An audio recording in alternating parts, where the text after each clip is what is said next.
On July 22, Senator Cynthia Lummis dropped a 616-page bomb on Washington. The merged Clarity Act text combines the Senate Banking and Agriculture Committee versions, and for the first time, it includes an ethics provision that would ban the president from issuing his own crypto. A motion to proceed is expected Monday or Tuesday. A floor vote could come the week of August 3. The Senate leaves town after August 7. This is the window, and it's closing fast. The bill is organized into 4 divisions. Division A carries the Banking Committee's work across 10 titles. Division B is the Digital Commodity Intermediaries Act (CFTC) jurisdiction. Division C contains the new ethics requirements. Division D sets the effective date. 2 definitions carry the entire framework. Network tokens are digital commodities linked to a distributed ledger, treated as non-securities.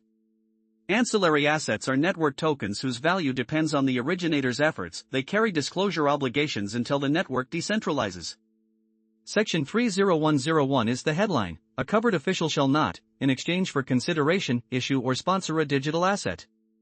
This reaches the president, vice president, members of Congress, federal judges, and their spouses. Penalties hit $250,000 per day. The provision was negotiated between the White House and Senators Lummis and Moreno, with President Trump signing off personally. A White House official called it the most comprehensive ethics provision in history. But here's the problem: enforcement sits with the Department of Justice, whose leadership serves at the president's pleasure. Senator Angela Alsobrooks put it in 5 words: look at this Department of Justice.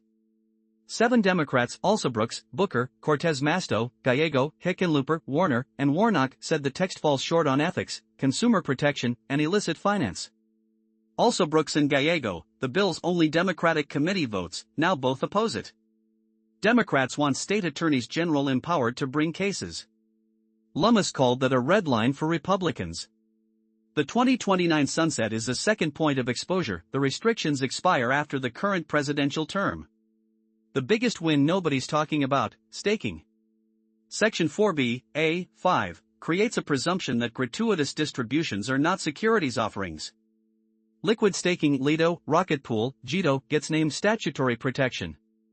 Airdrops are protected if they follow public, permissionless, rules-based parameters. Traditional banks? Mixed. They won the headline prohibition on deposit equivalent yield. But 78 banking groups asked for 4 specific narrowings to Section 404 and got none of them.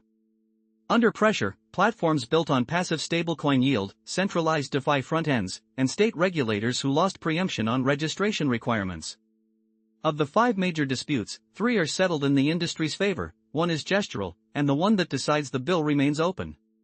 Result for industry: developer protections survived law enforcement objections. The stablecoin yield compromise carried forward unchanged. Federal preemption split the difference. States keep anti-fraud authority.